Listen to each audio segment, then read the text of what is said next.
예비군 민방위 훈련장 같은 안보 특강은 가라. 여기 진짜 안보 특강이 있다. 정옥식의 진짜 안보.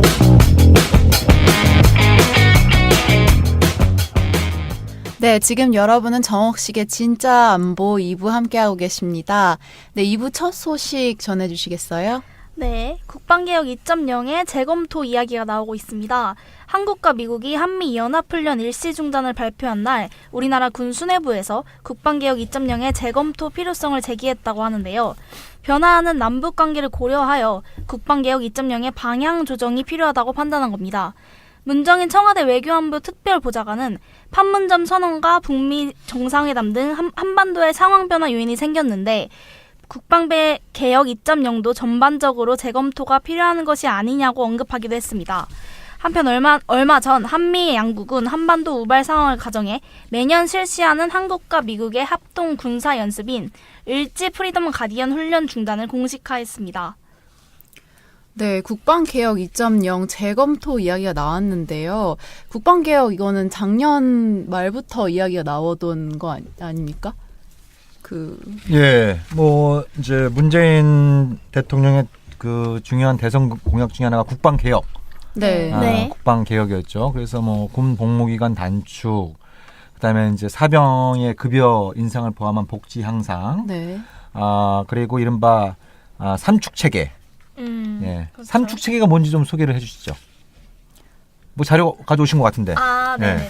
삼축 체계란 킬체인, KAMD, KMPR 등 북한의 도발 전 중후 상황을 가정한 우리 군의 공세적 대응 전략으로 국방 예산 증액을 견인하는 가장 큰 요인으로 뽑히고 있습니다. 그래서 이 킬체인이란 이제 북한의 핵 미사일에 선제적으로 타격하는 거고, KAMD란 한국형 미사일 방어로 북한의 미사일을 요격하는 것이고, KMPR은 대량증 보복으로 북한 지휘부를 타격하는 것입니다. 근데 이번에 나온 얘기가 이 삼축 체계를 이제 북한의 비핵화 등 이제 새로운 남북 관계를 고려하여 이제 변경해야 되는 것이 아니냐, 이런 이야기가 나오는 것입니다. 하나하나가 섬뜩하죠. 킬체인만. 북한의 핵 미사일 발사 징후가 보인다라고 하면 선제 타격할 수 있는 능력을 구비하겠다. 네. 만약에 이런 상황이 벌어지면 어떻게 되는 거예요? 핵전쟁 일어나는 거 아닌가요, 진짜? 네? 한반도에서? 네. 세계 그리고 제3차 기준이. 한국형 미사일 방어 체제, 뭐 한국형인지 뭐 미국형인지 어딘 짬뽕형인지는 잘 모르겠지만 아무튼 북한의 미사일을 요격한다는 건 북한이 미사일을 쐈을 때를 가정하는 거잖아요. 그렇죠. 네. 예, 대량 응집 보복. 예, 네. 북한이 우리를 때리면 우리는 열대 20대를 때리겠다. 뭐 이런 식의 생각을 갖고 있는데, 네. 예, 이게 뭐 판문점 선언이나 그 북미 공동성명이 나오기 전부터 이게 말이 되냐 이런 네. 얘기들은 사실 있었어요. 네. 이게 지난 5월 달부터 네. 진행된 게 없더라고요. 더 이상. 제가 이제 이제는 말할 수 있다 차원에서 네. 빨리 적어야겠네요. 듣고 싶네요. 그 판문점 선언이 나오기 며칠 전에 이제 그 국방부에서 이른바 국방개혁 2.0 네. 이걸 뭐 간담회 비공개를 이렇게 한 적이 있었는데 제가 아무튼 그 자리에서 그런 얘기를 한 적이 있습니다. 이제 곧 있으면 판문점 정상회담이 열리는데 그 정상회담이 끝나면 아마 이 국방의 2.0은 휴지 조각이 되지 않겠느냐, 이 제로베이스에서 다시 검토해야 되지 않겠느냐, 뭐 이런 얘기를 해서 좀 논쟁을 벌인 적이 있었는데, 네. 예, 뭐 우리가 여러 가지 다각도에서 요거를 갖다가 짚어봐야겠지만, 네. 일단 이 삼축 체계는 뭐예요? 기본적으로 북한의 핵 미사일 보유를 전제로 한 겁니다. 그렇죠. 네. 네. 이걸 전제로 한 거예요. 네. 네. 근데 뭐예요? 판문점 선언에선 비핵화하겠다. 완전한 비핵화가 담겼잖아요. 네. 북미 공동성명에 이게 담겨 있는 거고. 그러면 그럼에도 불구하고 이걸 추진한다. 예? 네. 이걸 추진한다. 크게 손보지 않고 뭐 일부 손은 보겠지만 크게 대략적인 내용은 추진한다. 그러면 어떻게 되겠어요? 망하죠. 치료에 안 다시 맞는. 뭐 전쟁하자는 비핵화 거 아닌가요? 망하죠, 이제. 네. 그러니까 안 그래도 북한은 한미 연합 전력에 비해서 군사력이 많이 떨어지는데 네. 비핵화까지 하고 나면 그 격차가 더 벌어질 수 있다고 생각할 거 아니에요. 네. 그렇죠. 그죠? 예, 예. 그렇죠. 그래서 북한이 강력하게 주장해서 판문점 선언을 뭐가 담겼냐면 단계적 군축이 들어간 거예요. 네. 네. 예, 단계적 군축이 이제 그래서 들어간 거란 말이에요. 그리고 북한 내부적으로는 군축을 해야 아까도 얘기한 것처럼 내부적으로 경제 발전에 필요한 자원을 동원하려면 네. 과도한 군사 부분을 줄여야 되는 거예요. 네. 그죠? 이건 옛날에 덩샤오핑도 그랬어요. 덩샤오핑도 네. 개혁 개방을 본격적으로 추진하면서 대외 관계 개선도 중요하지만 네. 내부적으로 자원 능력을 확보해야 되는데 그 가장 유력한 방법이 그 이제 중국의 재래식 군사력을 특히 병력 수를 거의 뭐 한 10년 동안 300만 명 가까이 줄입니다. 아마 굉장히 많은 수를 줄이고 네. 병력 수가 줄어든다고 하는 건 뭐예요? 감축. 관련된 무기와 장비와 그죠? 네. 네, 이런 어떤 훈련 규모 이런 것들도 대폭적으로 줄어들기 때문에 전반적인 어떤 국방비를 줄일 수 있는 아주 유력한 방법인 거예요. 덩샤오핑은 그걸 통해서 내적인 자원을 동원했던 거예요. 네. 네. 김정은은 그런 어떤 덩샤오핑을 따라하고 있는 부분이 있는 겁니다. 예. 이런 상황에서 한국이 이런 형태의 대규모 전력 증강을 계획대로 추진한다. 네. 이렇게 되면 이제 판문점 선언이 그 뿌리부터 아. 흔들 수밖에 없는 거죠. 네. 이건 그러면 수정해야 되는 게 당연한 수순이라고 볼 수 있겠네요. 수정 정도가 아니라 전면적으로 뜯어 고쳐야 되는 거죠. 아예 제로 베이스에서. 예, 제로베이스에서 네. 그러니까 확실히 국방개혁 2.0을 보면서 느낀 게 우리나라 국방 체계가 100% 북한을 대항하는 그런 방향으로 가고 있는 게 아닌가라는 좀 의문이 들었어요. 그러니까 이번에도 마찬가지인데 그런 네. 거예요. 옛날에 6.15 공동선언 2000년에 1차 남북 정상회담이 있었어요. 그때의 그 환희도 지금 못지 않았어요. 네. 그때도 뭐 그땐 분단 이래 최초의 정상회담 회담이고 해서 그 그렇겠네요. 감격스러운 장면들은 뭐 지금도 많은 사람들의 뇌리에 남아 있을 정도인데 네. 그 직전에도 국방부에선 4대 전력 증강 사업이라 그래가지고 네. 뭐 4세대 전투기를 도입하고 뭐 패트리어트를 도입하고 아파치 헬기를 도입하고 이지스함을 도입하고 뭐 이런 식의 어떤 전력 증강 계획을 갖고 있었어요. 네. 예. 그래서 이제 그때 제가 이제 평화네트워크 활동 2년 차, 2년 차, 만 1년이 채 안 되는 시점이었는데, 무식하면 용감하다고 연락에 그걸 비판을 네. 했었죠. 네. 연락에 이제 굉장히 비판을 많이 했었어요. 네. 이게 어떻게 6.15 공동선언을 통해서 남북한이 이제 화해 협력 평화를 만들고 했는데 이런 네. 엄청난 예산을 투입해서 국방비를 이제 전력 증강을 한다는 게 말이 되느냐 뭐 네. 이런 식의 어떤 문제 제기를 했었어요. 근데 그때 국방부에서 무슨 얘기를 했냐면 야, 우리 대한민국의 국방이라고 하는 건 북한만 상대하는 게 아니야. 네. 주변국의 그 미래의 불확실한 위협도 네. 대비하기 위해서 네. 이런 것들이 필요한 거야. 네. 뭐 이렇게 얘기를 했어요. 네. 그래서 이제 제가 그때 얘기했던 게 크게 두 가지였어요. 하나는 아니 북한이 그러면 저기 한국의 전력 증강은 주변국을 위한 거니까 나하고 무관하구나. 그래서 양해해 주겠구나. 네. 북한이 그걸 다 이해해 주겠구나. 네. 그런 걸 확실히 받아오시면 제가 입 다물고 있겠다. 이렇게 얘기를 했고 뭐 농담 진반으로. 또 하나는 아니 주변국들이 뭐 제가 잘 몰라서 그렇지만 주변국들이 굳이 한국을 이렇게 해코지할 뭐 군사적인 이유가 별로 없어 보이는데 네. 이들이 미래에 우리의 위협이 될 거다라고 전제를 하고 그 군비 증강을 하면 미래의 불확실한 위협이 확실한 위협으로 둔감할 가능성은 없는 거냐. 안보 딜레마. 네? 군비 네. 증강처럼. 그러니까 이제 그런 얘기들을 뭐 한 적이 있었어요. 네. 네. 근데 지금도 아니다 다를까 그런 얘기하는 분들이 계세요. 그러니까 뭐 삼축체계 이런 건 주로 이제 북한을 상대하기 위한 거라서 이제 조정은 네. 필요하지만 네. 군축은 안 된다. 네. 우리는 독도를 호시탐탐 노리는 일본이 있고 이 이어도를 노리고 있는 중국이 있고 뭐 이런 식의 어떤 자꾸 이제 우리 한국 국민들의 영토 민족주의 네. 이런 것들의 네. 감정을 자극하면서 네. 군비 증강을 정당화하려고 하는데 굉장히 곤란한 겁니다. 예를 들면 뭐 이제 지금 그게 뭐 그 여러 가지 부품 결함이 있어갖고 계획대로 될지 모르겠지만 F-35 뭐 보이지 않는 전투기가 최강이라고 하는 F-35 전투기 그게 오로지 일본용으로만 쓰이는 겁니까? 오로지 중국용으로만 쓰이는 겁니까? 네. 그게 아닌 거죠? 네. 이거 참은 대북용으로도 쓸 수 있는 거예요. 그죠. 그렇잖아요. 예. 그런 어떤 문제들도 있고 아무튼 뭐 우리가 이 국방개혁 2.0에 대해서는 다각도로 짚어봐야 될 필요는 있을 것 같아요.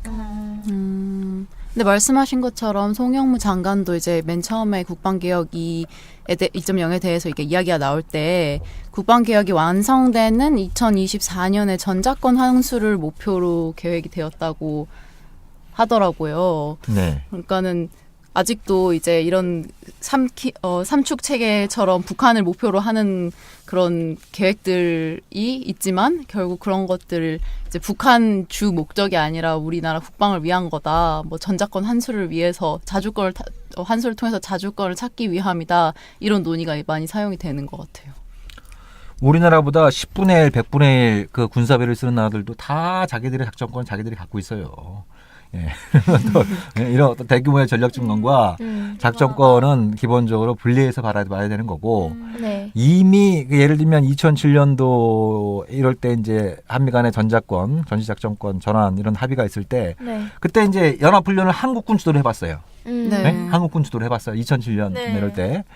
그때 주한미군 사령관이 깜짝 놀랍니다. 막. 그래서 막 그 미국 국방장관한테 막 편지를 쓰고. 왜요? 아니 한국군이 주도해봤는데 네. 너무 잘하더라. 너무너무 잘하더라. 그래서 지금 당장 전자권을 넘겨줘도 군사적으로 볼 때는 아무 문제가 없다. 예. 다만 이게 정치적으로 문제가 될 수 있으니까. 예? 그러니까 그때 무슨 얘기들이 많았냐면 지금 그 자유한국당의 전신인 뭐 한나라당, 네. 뭐 새누리당 이런 쪽 그리고 일부 보수 언론이 노무현 대통령의 노림수는 그거다. 전시작전권을 환수하고 북한하고 평화협정을 체결해서 주한미군을 철수한 다음에 한반도를 공산화시켜서 통째로 대한민국을 김정일한테 넘겨주려고 하는 거다. 진짜 그런 얘기를 했었는데. 그럼요. 예, 아우. 진짜 실제로 그 한나라당 의원들이 미 대사관에 가서 쫓아가갖고 막 그 미 대사를 만나서 그렇게 얘기를 하는 거예요. 그러니까 미 대사가 뭐라고 이러냐면 만약 그렇다고 한다면 왜 미국은 그 전자권을 한국에 넘겨주기로 한 거죠? 전자권을 한국에 넘겨주기로 한 건 미국이 먼저 제안한 건데요. 이렇게 이제 얘기를 해요. 뭐 그래서 막 얘기를 하다가 결국 일부 한나라당 지금 자유한국당 의원들이 일부가 그렇게 해요. 그러면은 이번 대선에서 우리가 이렇게 거의 확실하니까 우리 정권하고 그걸 하자. 노무현 정권 때 하지 말고 네. 우리 정권 때 하자. 막 이런 얘기를 갖다 해가지고 미국 대사가 버럭 화를 내고 그럽니다. 당신들이 이 안보적인 이유가 아니라 다 정치적인 이유 때문에 이걸 반대하고 있구나. 막 이렇게 갖고 막 그런 것들은 이제 위크리스가 공개한 외교 전문에만 나오고 그랬어요. 예. 근데 왜 이 얘기가 왜 나온 거죠? 송영무 장관은 그래서 2024년까지 전자권을 23년. 네. 그때 전자권을 받기 위해서 지금 계획대로 전력 증강을 해야 한다 이런 얘기예요? 네, 그런 주장이죠. 예. 아까 얘기했잖아요. 2006년 7년도에 이미 주한미군 사령관이 깜짝 놀랄 정도로. 예. 그러니까 한국군의 잠재적인 능력은 굉장히 우수해요. 네. 예. 생각해 보세요. 뭐 지금은 뭐 그렇다 그러지만 네. 지금 영광급, 특급 장성급 그 장교들은 예? 옛날에 그 삼군사관학교 굉장히 공부 잘하는 학생들이 많이 들어가는 학교였단 말이에요. 네. 그죠? 예, 지금도 많이 지금도 그렇잖아요. 지금도 네. 예. 굉장히 고급 인력들이 많이 들어가는 학교고 네. 굉장히 강도 높은 이제 교육도 받고 네. 그리고 실전에 가까운 군사 훈련이 이제 몸에 이제 배어 있고 네. 이런 거예요. 네. 예. 그러니까 잠재력은 굉장히 뛰어나요. 음. 잠재적인 능력은.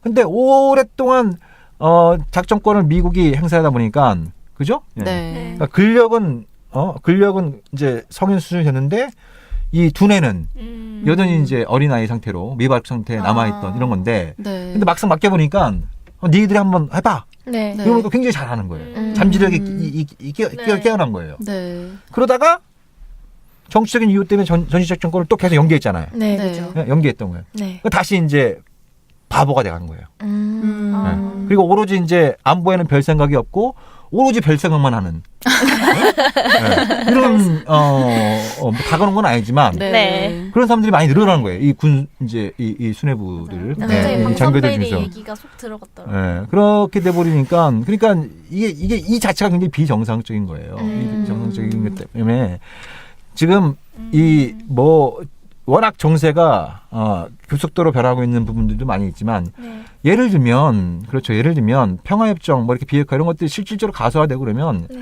당장 내년이라도 전자권 가져와야 돼요. 네. 지금 그쵸, 트럼프는 그게 뭐라 맞는 그래요? 거죠. 트럼프는 돈 너무 많이 든다. 돈도 돈이지만 언젠가 조건이 된다면 환경이 무릅된다면 네. 네. 우리 아이들 집으로 데려오고 데려오겠다. 싶다. 네. 그렇죠. 예. 네. 지금도 28,500명의 28,500명을 거드린 주한미군 사령관이 네. 네. 63만 명의 대한민국 군대의 유사시 전시에 작전권을 행사하고 있어요. 예? 네. 해석이 돼 있는 거예요. 근데 미군이 앞으로 얼마나 줄어들지 몰라요. 네. 그 군사력의 성격도 어떻게 바뀔지 아무도 몰라요. 네. 네. 네. 이런 상황에서 전작권을 뭐 2023년 이렇게 생각하고 그걸 위해서 또 전략 전형이 필요하다. 이런 것들은 이제 일종의 직무유기라고 해도 과언이 아닌 거죠. 자칫 잘못하면 이러다 주한미군은 나가는데 작전권을 계속 미군이 갖고 있는. 와우. 아, 정말 비정상적인 사태로. 아, 근데 그 문재인 대통령이 국방 개혁에 대해서 얘기를 하기도 했지만 그 전에 이제 안보 강화를 통해 국방 예산 증액을 약속을 했잖아요. 네. 근데 만약에 문재인 대통령이 이렇게 뭐 그 북한과 평화를 뭔가 이루고 싶은 마음이 네. 있었던 것 같은데 처음부터 네. 여기서 말하는 안보 강화를 통한 국방 예산 증액은 뭐 어떤 걸 의미하는 건가요? 이게 역설적으로 보면은 최근에 이제 한 20년 정도 이렇게 그 되돌아보면 네. 소위 말하는 진보 정권이 오히려 국방비를 더 많이 썼어요. 예를 들면 김대중 정부에서 노무현 정부 10년 동안 네. 국방비가 정확히 2배로 늘어납니다. 정확히 2배로 늘어나요. 그 정도. 예. 특히 노무현 정부 때 국방비가 굉장히 많이 늘어났어요. 노무현 정부 때. 그게 이제 대외적인 환경도 뭐 안보 환경이라는 것도 뭐 있지만 네. 기본적으로 노무현 대통령은 이제 부국 강병론자였어요. 강병론자였어요. 네. 네. 예, 예. 제가 개인적으로 그 노무현 정부 때 가장 비판적인 어떤 부분이 그런 강병주의였어요. 강병주의 이런 어떤 뭐 그 이유도 여러 가지겠지만 아무튼 이제 네. 그런 네. 생각이 강했고 오히려 역대 대통령 중에 군축과 관련해서 가장 적극적인 발언을 했던 사람은 각하 이명박이었어요. 예. 그 계신지 모르겠네요. 2008년 8.15 경축사 네. 때 그때 저는 그 연설 내용을 지금도 잊을 수가 없습니다. 어떤 뭐였죠? 네? 뭐였죠? 남북한이 진정한 평화를 원한다면 네. 서로를 겨루고 있는 총을 내려놔야 되고 남북한이 진정으로 경제를 살리기 위해선 이 막대한 군사비, 네. 이 네. 군사력을 줄여서 경제 발전에 써야 된다. 어우 명언이네요. 네. 와, 평화 역대 운동가, 지금까지 포함해서 진짜. 역대 대한민국 대통령 중에 약간 감동 이렇게 먹었네. 적극적으로 군축 발언한 사람이 없었어요. 네. 네. 네. 그래서 제가 꿈을 꾸고 있나 어디 가서 술이 않겠나 뭐 이런 어떤 생각이 들 정도로 네. 그런 얘기를 했어요. 그래서 저 양반이 왜 저러지? 뭐 이런 생각을 잠깐 했는데 네. 아니나 다를까 아무런 준비가 없는 상태에서 그렇게 얘기를 했고 말만. 실제로 그거는 뭐 그런 거죠. 아니 지금 뭐 그 저기 4대강 사대강도 해야 되고 그죠? 네. 돈 예산이- 자원외교도 해야 되고 네. 그런데 저 국방비에 쓸 돈이 어딨냐? 네. 네. 그런 쪽 결과적으로 이제 그런 쪽으로 나타났던 거예요. 그래서 이제 허무개구로 끝나버렸어요. 허무개구로 이제 끝나버렸고 이제 문재인 그 정부로 이렇게 넘어오면 네. 예 사실 제가 제일 강조하고 싶은 부분은 이 부분입니다. 네. 무슨 얘기냐면 정부의 이제 당초 계획, 네. 당초 계획에 따르면 지금 현행 GDP 대비 2.5%인 국방비를 임기 내에 2.9%까지 늘리겠다라는 네. 게 당초 계획이에요. 네. 그러면 2.5%인 국방비를 GDP 대비 2.9%까지 늘리려면 매년 한 8%에서 9% 정도 이렇게 국방비를 늘려나가야 돼요. 네. 매년 네. 이렇게 늘려나가야 돼요. 네. 그러면 지금 올해가 43조 4천억 원이에요. 네. 요거를 갖다 8, 9%쭉 이렇게 늘리다 보면은 5년 후에는 국방비가 한 65조 원 안팎돼요. 65조 원 안팎 정도. 65조. 예, 네. 예. 그러면 일본을 추월할 겁니다. 네. 일본을 추월할 와. 거예요. 네, 그 정도 좀 일본이 한 50조 원 좀 넘는데 네. 네. 일본은 이제 GDP 대비 1% 정도로 이제 계속 고정시키고 네. 있는 이런 부분들이 있어서 네. 사실 일본이 경제 규모가 한국보다 거의 3배에 육박하는 일본이 네. 일본과 지금 한국의 국방비가 일본의 지금 70%가 넘는 수준까지 갔거든요. 네. 네. 그래서 이 격차가 굉장히 빨리 줄어들고 있는데 한 3, 4년 후에는 이거 일본을 추월할 가능성까지 이제 제기가 되는 거고. 자, 제가 조금 이제 우리가 좀 그 약간은 좀 진지 모드로 가서 네. 네. 그런 거예요. 6.12 이제 북미 공동성명이 나오고 네. 예, 굉장히 이제 우리가 이 한반도에 정말 그 평화가 오고 있구나 이런 그 느낌들이 좀 강해지고 있잖아요. 네. 근데 최근 그 우리 민생 지표를 보면 이 대한민국 국민들의 상당수는 여전히 삶이 고달퍼요. 네. 예, 뭐 청년 실업률이 역대 최대라고 하고 네. 있고 네. 저소득층의 이제 소득은 갈수록 줄어들고 있고 네. 네. 격차가 그렇잖아요. 늘어. 요즘 상대적으로 좀 덜합니다만 대한민국 엄마들이 제일 무서워하는 게 뭐예요? 교육? 예? 돼요. 미세먼지잖아요. 아, 미세먼지. 먼지. 예. 네. 저 엄마들이 아니시니까. 몰랐네요. 아무튼 예. 네. 그것도 굉장히 많이 스트레스를 받고 있잖아요. 북핵보다 네네. 더 무서운 게 이 먼지잖아요. 예, 사람들이 이제 인식하기에. 네. 근데 그런 문제들 나올 때마다 항상 얘기하는 게 아유 정부도 이런 쪽에 관심을 갖고 풀어야겠지만 재원이 부족하다 이런 얘기를 많이 했어요. 네. 자 그러면은 국방비를 한번 봅시다. 재원이 없는 게 아니에요. 재원을 엉뚱한 데 쓰고 있다라는 거예요. 그러면 지금 그 정부의 당초 계획대로 5년 동안 GDP 2.9%를 향해서 쭉 국방비를 늘릴 때하고 예를 들면 앞으로 5년 동안 국방비를 40조 원으로 5년 동안 동결을 해보는 거예요. 네. 그러면 이 5년간 누적액의 차이가 5년간 누적액의 차이가 네. 70에서 80조 원 정도 나옵니다. 아. 예, 그러니까 내년부터 5년 동안 쭉 GDP 2.9%로 향해서 국방비를 매년 8% 9%씩 늘릴 때와 네. 네. 내년부터 5년 동안 국방비를 40조 원으로 동결했을 때 이 네. 5년 동안 누적액의 차이가 있을 거 아니에요. 네. 그죠? 그렇죠. 이 5년 동안 누적액의 차이가 70조 원에서 80조 원 정도 나요. 네. 예? 아. 그러면 이 예산을 가지고 우리 복지, 교육, 일자리 창출, 네. 네. 그죠? 또 미세먼지 비롯한 네. 환경 대책. 그러면 요거를 도대체 이걸 가지고 우리 삶의 질을 향상시키기 위해서 어디에 쓸 것인가? 이런 건 굉장히 행복한 네. 논쟁을 벌일 수가 있는 거예요. 네. 그죠? 그래서 저는 걱정되는 게 그런 거예요. 이른바 이제 한반도의 평화가 오고 있다. 네. 또 이제 이 핵무기 없는 한반도가 오고 있다. 굉장히 큰 의미가 있습니다. 또 우리 평화노트가 네. 그런 걸 위해서 그렇죠. 미력하나마 이제 노력을 해왔던 네. 거죠. 예. 그렇지만 그건 어디까지나 소극적인 평화예요. 전쟁이 없는 상태. 네. 네. 소극적인 평화이고 우리가 정말 진짜 평화라고 네. 한다면 그런 어떤 이제 그 적대적인 관계 또 전쟁 위기 북한 위협을 이유로 해서 국민들의 어떤 삶의 질을 높이는 데 필요했던 자원들을 이 군사 분야, 무기 이런 쪽으로 썼던 자원을 이제는 국민들한테 돌려줘야 되는 거죠. 이제는 네. 돌려줘야 되는 거죠. 근데 그게 안 되고 계속 그 이제 한반도 평화는 막 오는 것 같은데 네. 사람들의 삶은 여전히 고단할 때, 네. 네. 여전히 고단할 때. 그리고 그 와중에 실제로 북한이 비핵화에 착수하고 그러면 뭐예요? 비용이 들어가요. 네. 네? 그렇죠. 비용이 들어가요. 네. 네. 뭐 경제 협력 같은 경우에는 그건 일단 그 별개라고 하더라도 당장 북한 지금 이제 미국 문제가 안 낸다고 하니까 네. 또 일본도 어떻게 될지 몰라요. 고위관계 불확실성이 많기 때문에 1차적으로 한국의 비용 부담할 가능성이 상당히 높아져요. 그러면 많은 국민들은 굉장히 이제 이 민생의 어려움을 네. 겪고 있는데 우리의 세금이 북한의 비핵화 비용을 쓰고 있다. 네. 네. 그러면 이제 보수 쪽에 굉장히 그쵸. 좋은 여러 공세 발, 비밀을 네. 제공할 수 그쵸. 있고 네. 많은 사람들도 요즘 그런 거에 굉장히 민감해 있잖아요. 그죠. 네. 그죠? 네. 엄청나게 민감하죠. 그러면 이게 과연 지속 가능한 평화가 이루어질 수 있을 것이냐. 네.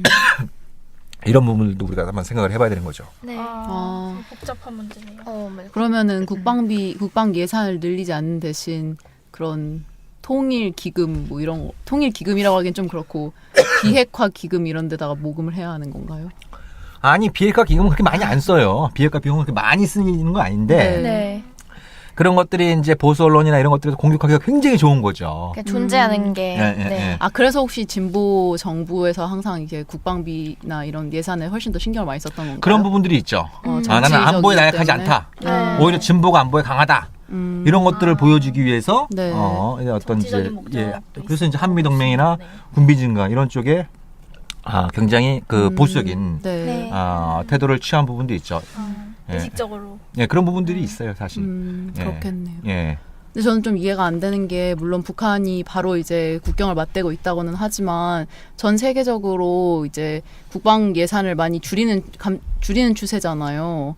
그렇게 많이 줄지는 않는데. 아 그래요? 예, 예. 근데 어쨌든 그런 방향으로 나아가고 있는 추세라고 봤는데 우리나라는 42조에서 50조로 늘려달라고 이제 국방 개혁 2.0에 따르면 아직 네. 수정은 안 됐지만 그 원안에 따르면은 그런데 왜 그렇게 나날이 국방 예산을 늘려나가려고 하는 건가요? 그러면 이제 정치적인 이유도 있고 아까 얘기했던 이제 좀 안보에 강하다라는 걸 보여주기 위해서 네. 있고 그리고 뭐 자꾸 이제 개혁하자 그러면 이제 돈이 없어서 못 하겠어요. 그러니까 알았어 그러면 돈 팍팍 줄 테니까 한번 개혁해봐. 예? 옛날에 노무현 대통령이 실제로 군 수뇌부도 모아놓고 국방비는 최대한 인상할 테니까 한번 기억해봐. 이런 얘기를 실제로 했었어요. 네. 이런 부분들이 있고 또 미국이 한국의 국방비를 늘리면 늘릴수록 뭐예요? 미국은 더 무기를 많이 팔 수가 있어요. 좋죠. 그럼. 이런 어떤 부분들도 있는 거고. 네. 그래서 그런 복합적인 이유들이 맞물려 있는 거예요. 복합적인 이유들이 이제 맞물려 있는데, 근데 이제 이 방송을 이제 특히 이제 뭐 장교분들도 듣는 분들이 계시겠지만, 이제 동료들끼리 이런 문제들을 논의를 할 필요가 있는 겁니다. 예. 네. 이거를 계속 두려워하고 계속 여기에 이제 좀 저항을 하는 이런 쪽으로 갈 것이냐. 네. 예? 예.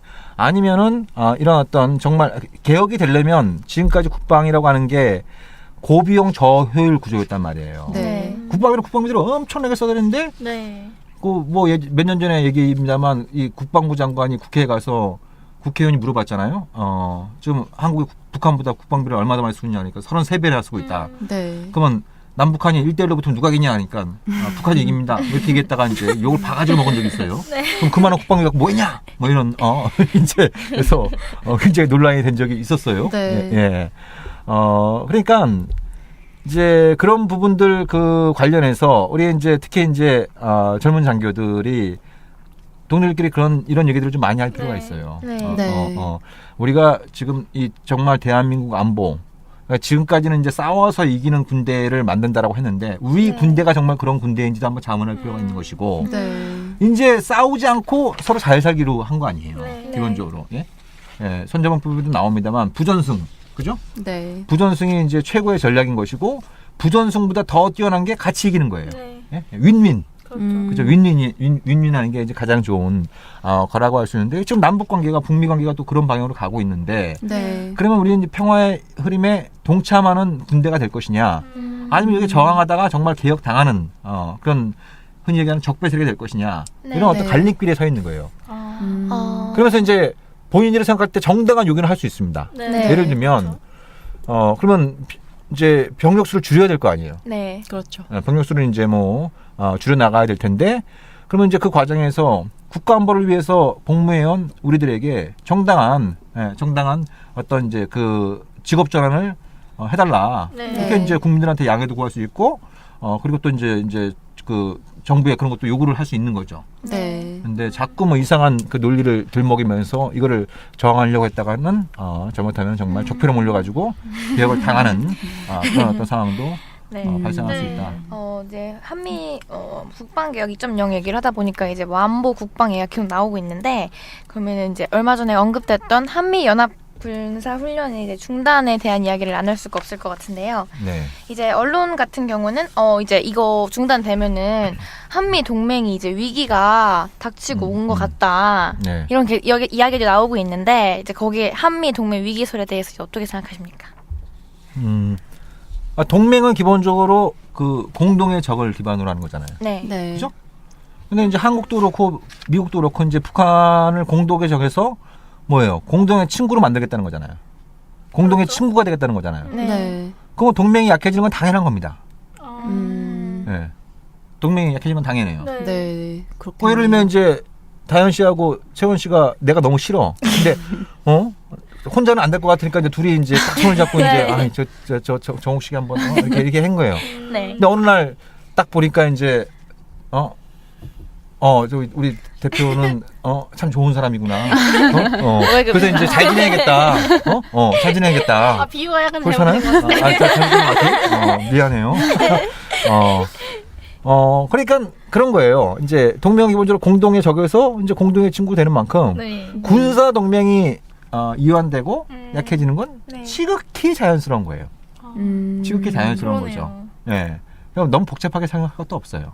복잡하게 생각할 것도 음. 없고 그런 부분들이 있는 거죠. 아. 그리고 동맹의 과도기적인 목표는 북한의 위협에 맞서 북한을 억제가 실패하면 격퇴하고 이런 게 이제 과도기적인 목표라고 한다면 네. 궁극적인 목표는 뭐예요? 평화. 한반도의 평화를 정착하는 거예요. 네. 이게 궁극적인 목표인 거예요. 그럼 그 목표가 달성하면 그 목표를 달성한 동맹이라고 하는 존재 이유가 약해지는 건 지극히 자연스러운 거다. 지극히 환영할 일이다. 그러네요. 아, 그렇죠. 네. 물론 그렇다고 뭐 주한미군 철수하고 한미동맹을 해체하라 이런 얘기는 아니에요. 그런 건 좀 시간을 요하는 문제이고 네. 우리가 또 이렇게 단순화시킬 수 없는 여러 가지 복잡한 그렇죠. 특히 이제 심리적인 문제 이런 것들이 존재하기 때문에 그런 그 부분들도 우리가 좀 잘 살펴가면서 가야겠지만 군사훈련 중단 하는 게 한미동맹 약화로 이어지고 이게 대한민국 안보를 위태롭게 한다. 네. 요거는 이제 굉장히 좀 단순 무식한 상단노법이다. 그러네요. 이렇게 볼 수 있죠.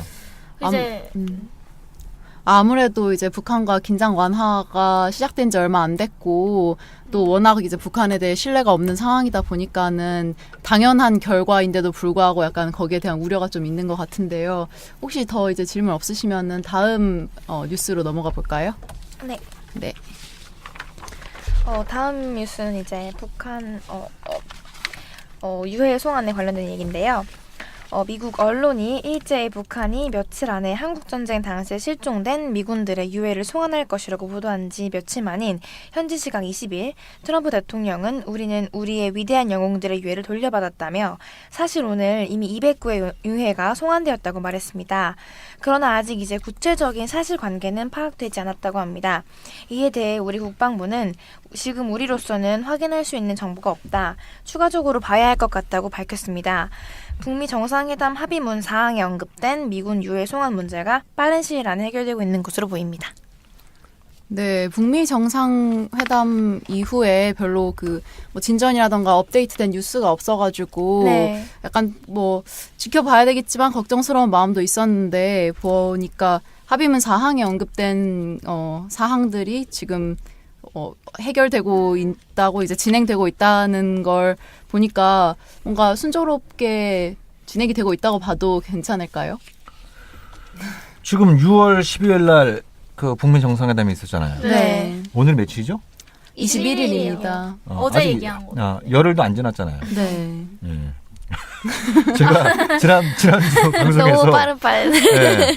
엑스페디셔슬리 예? 네. 했나요? 예. 그러니까 신속하게가 이걸 이 북미 공동성명을 꿰뚫고 있는 야마다 네. 키워드가 야마다. 이렇게 해서 그 사람들이 너무 조급해 하시는 것 같아요. 아직 열흘도 안 지났습니다. 아직 네. 열흘도 안 지난 상황이고 유해 송환만 해도 그래요. 유해 송환만 하더라도 그 전에 북한이 또 북미 간에 얼마나 협력이 됐는지 모르겠지만 이거는 사실 트럼프가 그 싱가포르에서 김정은한테 부탁을 한 거잖아요. 본인이 네. 얘기했잖아요. 그렇죠. 이것 때문에 민원이 엄청나게 들어오고 있다. 민원이 많이 들어오고 있는데 네. 다른 건 몰라도 이건 빨리 할 수 있지 않느냐. 네. 그래서 이게 도드라지게 사항에 들어간 거잖아요. 네. 네. 예. 그럼 북한이 돌아가서 바로 준비하기 시작해도 이걸 며칠 만에 이걸 한다는 게 쉽지 않은 건데 네. 그렇죠. 북한으로서는 그래도 트럼프가 이걸 또 개인적으로 네. 부탁을 한 거니까 이제 둘이 이제 네. 스페셜 본드라는 것까지 쓰면서 이제 쉽게 얘기하면 이제 아주 절친이 됐다라고 이렇게 트럼프는 얘기를 하는 거잖아요. 네. 친구의 부탁이고 하니까 네. 김정은은 나름대로 이제 성의를 보여서 이 송환에 착수를 하고 있는 것 같아요. 네. 그러면 또 굉장히 또 트럼프는 이걸 가지고 세레모니를 하겠죠. 네. 와. 지난번에 그 세 명의 그 한국계 미국인이 네. 송환됐을 때 폼페이오가 평양에서 이제 그 세 분 데리고 와서 미국의 그 앤드류 공군기지였나요? 거기 이제 착륙해갖고 거기에 네. 이제 뭐 대통령 부인 또 부통령까지 나서가지고 또 라이브로 다 뭐 생중계하고 있었잖아요. 네. 이런 또 세리머니를 하겠죠 트럼프는. 공식적인 세레모니는 없었지만 그래도 나름 언론에다가 이제 아직 도착한 바는 없는데 이제 도착한다라고 얘기하고 네. 나름 이제 세레모니를 했더라고요. 뭐 북미 정상회담의 결과를 봐라, 내가 이렇게 잘 해냈다 이러면서. 그러니까 트럼프는 열받았잖아요 자화자찬하는. 지금. 그렇죠. 언론이 계속 자기는 잘했다고 비판적으로 하고 하는데 있어서. 계속 그 속된 말로 씹어대니까. 네. 그렇죠. 씹어대니까 이제 열받은 상황이니까 요 유해 뭐 몇 구도 아니고 200구라고 한다면 상당히 많은 역대 최대 규모예요. 네. 최대 규모니까 그러니까 이제 트럼프로서도 이제 가오를 세울 수 있게 되는 거죠. 네. 네. 그러면 이거는 트럼프의 그 미국 내 국내 정치 용이라고 봐도 되는 건가요? 근데 이건 기본적으로 미국의 원칙이에요. 음. 그 미국의 이제 조국을 위해서 희생된 미국인은 이 지구 끝까지라도 찾아가서 그 유해를 발굴해서 본국으로 데리고 오겠다. 이게 기본적인 미국의 원칙이에요. 네. 네. 네. 근데 이건 트럼프는 이걸 이벤트화하는 거죠. 이걸 이벤트화함으로써 그 효과를 좀 극대화하려고 하는 그렇죠. 이런 그 부분들도 같이 있는 거죠. 아. 근데 이거 가지고 미국 언론이나 국민들이 저거 트럼프가 정치 수사하고 있다. 네. 이렇게 쉽게 비난하기도 힘들어요. 그러겠네. 아. 이건 미국의 원칙이기 네. 때문에 미국의 가치이고 그쵸. 미국의 원칙이기 때문에 네. 그것도 200구나 이렇게 한다고 하는 거에 대해선 굉장히 또 미국 언론이나 네. 국민들은 이거에 대해서 또 찬사를 보낼 수밖에 없는 거죠. 아, 그쵸. 이제 좀 살펴봤는데 뭐 몇 개의 댓글이나 이제 미디어 가지고 다 평가할 순 없겠지만 보니까 어떻게 그렇게 빨리 200구를 수습할 수 있냐 이거 진짜 뺀지 확인을 해봐야 된다 뭐 이런 식으로 하지만 진짜면은 정말 트럼프 잘했다 뭐 이런 식으로 이렇게 그런 평가들이 많더라고요. 그래서 그러니까 유해 발굴 사업은 제 기억으로 1980년대인가 그 80년대 후반부터가 시작됐을 거예요. 네. 예, 시작된 지 꽤 오래됐어요. 근데 북미 관계가 순조로울 때는 같이 이제 유해 발굴 사업도 하고 또 그게 비용이 필요할 거 아니에요. 그 네. 비용도 이제 미국이 좀 되고. 네. 근데 그런 게 거의 2007년인가 이때부터 거의 끊기다시피 했어요. 그러니까 이제 북한이 이미 발굴한 유해들이 있는 거예요. 네. 이미 네. 그 발굴한 유해들이 한 200구 정도 되는 거죠. 아. 200구 정도 되는데 200구가 다 미군이 맞냐? 아, 이건 그럼. 확인을 해봐야 돼요. 네, 당연히 그쵸. 확인을 해봐야 되죠. 그래서 이제 유해를 받으면 미군 그 이제 실험실로 옮겨진. 이러면 이제 법의학실 네, 예, 이런 데로 보내서 이제 감식 네, 확인을 하겠죠. 해봐야죠. 그래서 이제 이 DNA 확인을 통해서 신분을 확인하는 이런 절차들을 밟아 나가겠죠. 이번 조치가 그러면은 빠른 비핵화 과정의 일환으로 볼 수 있는 거죠. 정말 빠른. 이게 아주 이제 실력 빠른. 조치인 거죠. 네. 네. 그러니까 이제 미국은 군사훈련 중단을 선언을 했고, 네. 네. 그리고 이제 북한은 미군 유해 송환 이거를 이제 발빠르게 착수한 상황이고, 그러면 이제 그 다음에 나가거는 1항에 있는 관계 정상화의 문제, 그죠? 새로운 북미 관계 수립 문제, 네. 2항에 있는 네. 평화체제 구축 문제, 3항에 있는 완전한 비핵화 문제, 네. 이런 부분들을 이제 세트로 엮어서 이제 본 게임이 시작되겠죠. 그쵸. 아무래도 네, 빨리 할 수 있는 시작된. 부분부터 시작이 된 네. 것으로 보입니다. 네, 그럼 다음 남북 경협 소식 전해주시겠어요? 네. 홍종학 중소벤처기업부 장관이 북한의 비핵화를 전제로 남북 경협이 본격화되면 중기부가 북한의 창업을 직접 지원하는 방안을 검토하고 있다고 밝혔습니다.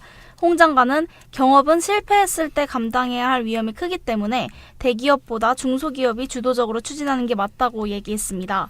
한편 중기부가 북한 창업 지원을 검토하는 것은 북한 지도층이 개혁 개방의 열망을 드러내면서 첨단 산업에 남다른 관심을 보인 점을 고려한 것으로 풀이됩니다.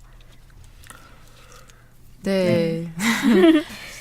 이거 좀 이해하기 힘든 부분이네요. 북한이 창업하면 지원하는 게 아니고 북한 남북 경협 형식을 통해서 네. 북한의 어떤 그 창업을 하는 그 남한 기업인이나 이제 네. 국민들을 네. 지원하겠다라고 하는 네. 취지인 그렇죠. 네. 거죠. 예, 네. 예. 제2의 개성공단 아닌가요? 뭐 지금 뭐 제2의 개성공단이든 뭐가 됐든 네. 기본적으로 이제 중소기업이 개성공단에 주로 진출한 그 업체들이고 그리고 이제 북한도 벤처 사업에 상당히 관심이 많으니까 네. 그런 것들을 이제 두루두루 고려해서 창업 지원 이 발언이 나온 것 같긴 해요. 네. 네. 예, 근데 이 전에 어찌되었든 그 정부를 믿고 남북 네. 정부를 믿고 개성에 투자하고 진출했다가 굉장히 많은 피해를 봤던 네. 그렇죠. 예, 그런 중소기업부터 지원하는 게 도리에 맞다. 예, 이 창업 지원, 창업 지원은 그 다음 얘기이고 네. 일단 그러니까 정부가 약속을 한 거잖아요. 그렇죠. 예, 근데 박근혜 정부 때 그죠? 예, 말도 안 되는 과정을 통해서 하루 아침에 개성공단 문을 닫아버렸고 네. 네. 그러니까 막대한 피해를 입은 기업들이 있어요. 네. 네. 생계 어려움도 겪고 있는 네. 분들도 많이 계시고 그렇기 때문에 정권이 바뀐 만큼 창업 이전에 피해본 분들, 피해본 기업들 네. 여기에 대해서 이제 어떻게 보면 이제 국가가 배상을 하는 거죠. 국가의 잘못된 정책 결정에 의해서 피해를 본 거기 때문에 네. 이분들한테 배상을 먼저 하는 게 순서가 아닌가 뭐 이런 생각도 드네요. 그리고 이제 문재인 대통령이 오늘 러시아로 국빈 방문을 하잖아요. 네. 근데 가기 전에 어제 이제 남북러 삼각 경제 협력 시대가 되어야 된다 네. 이렇게 말을 했는데 왜 갑자기 러시아 이야기가 나온 걸까요? 갑자기는 아니고 요건 김대중 정부 때부터 계속 얘기가 나왔던 거예요. 남북로 삼각 그 경제협력 여기에 네. 중국까지 포함하고 뭐 이런 얘기들은 과거부터 있었어요. 네. 왜냐 첫 번째 러시아에는 전기가 남아 돌아요. 네. 뭐 수력 발전 이런 것들을 통해서 네. 전기가 남아 돌아요. 근데 북한은 전기가 부족해요. 네. 네. 그죠? 예. 유무상통. 네, 유무상통. 이게 있고. 또 러시아에는 이 천연가스가 무지하게 많아요. 네. 네. 예? 예. 근데 우리는 없어요. 우리는 다 거의 전적으로 다 그렇죠. 수입을 해야 돼요. 네. 근데 이게 뭐 LNG선 이런 걸 통해서 수입하는데 돈도 엄청나게 많이 들고, 그죠? 네. 기간도 많이 걸리니까. 네. 근데 뭐 해저 터널을 뚫어가지고 그 가스 파이프라인을 연결할 수는 없잖아요? 네. 엄청나게 비용 많이 들어가니까. 북한을 경유해서, 북한도 나눠주고, 네. 우리도 가지고. 그렇게 수입하면 네. 안정적이고 값싸게. 네. 그리고 이제 이 그 천연가스는 굉장히 무공해. 예, 이제 네. 에너지원이잖아요. 네. 그런 것들의 장점을 고려해서 예전부터 얘기가 됐고. 그리고 철도로 그 만주나 더 나가서 유러시아 대륙을 거쳐갖고 시베리아를 거쳐갖고 유럽을 가려면 어디를 통과해야 돼요? 북한을 통과해야 되잖아요. 네. 네. 예. 그러니까 남북로 얘기가 예전부터 나왔던 거예요. 예, 그래서 뭐 한반도 종단철도와 시베리아 횡단철도를 네. 연결하는 네. 예, 이른바 그런 건 박근혜 때도 얘기가 나왔었어요. 박근혜 때도 얘기를 하고 그랬는데 그건 도대체 뭐 유라시아 익스프레스 이런 표까지 쓰면서 막 그 얘기를 했는데 그거는 북한을 무너뜨린 다음에 통일이 된 그 다음에 뭐 이렇게 하는 식으로 이렇게 좀 생각을 해서 어떤 그런 식의 얘기가 되고 말았는데 네. 근데 이제 지금 남북 관계, 북미 관계, 또 북중 관계 이런 부분들이 이제 굉장히 빠른 속도로 정상화되고 있으니까 네. 네. 그러니까 과거부터 20년 전부터 그 얘기를 했던 남북로 협력 사업은 이제는 이제 본격적으로 다시 한번 검토를 해보자 네. 이런 얘기들이 즐겁게 자연스럽게 나오는 거죠. 그럼 유라시아 횡단 열차 기대해봐도 되는 건가요? 기대해도 좋죠. 어. 기대해도 좋고 아마 한 그 내년이나 후년쯤에는 네. 저건 내년쯤에는 아마 이제 시범 열차도 좀 다니고 어. 이런 것들이 좀 우리가 충분히 기대해 볼 수 있는 네. 네. 일이 아닐까. 그렇게 빨리 낙후된 철도와 기차가 시범 교체될 수 있을까요? 열차라고 하면 네. 그러니까 북한은 이제 단선이에요. 네. 그래서 뭐 복선으로 이렇게 깔려 있는 게 아니고 좀 약간 궤도도 좀 다르고 이런 부분들이 있는데 네. 이미 그 개성의 봉동에서 여기 도라선역까지는 이미 14년 전에 네. 시범 네. 열차를 운영한 적도 있었어요. 네. 예.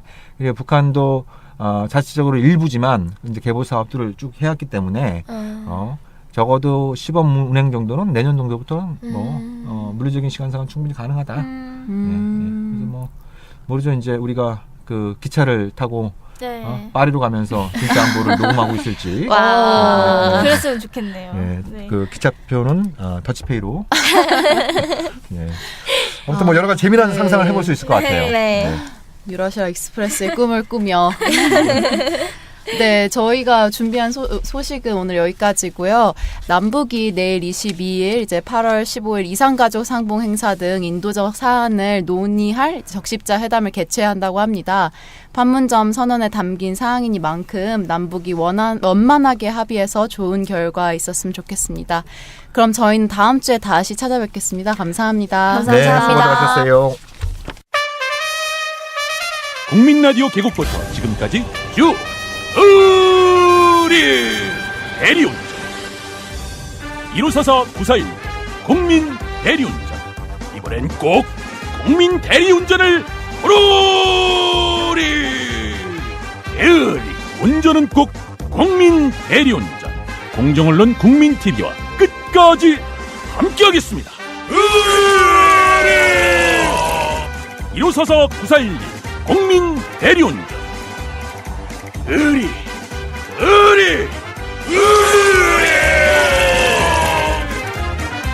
1544-941 국민 대리운전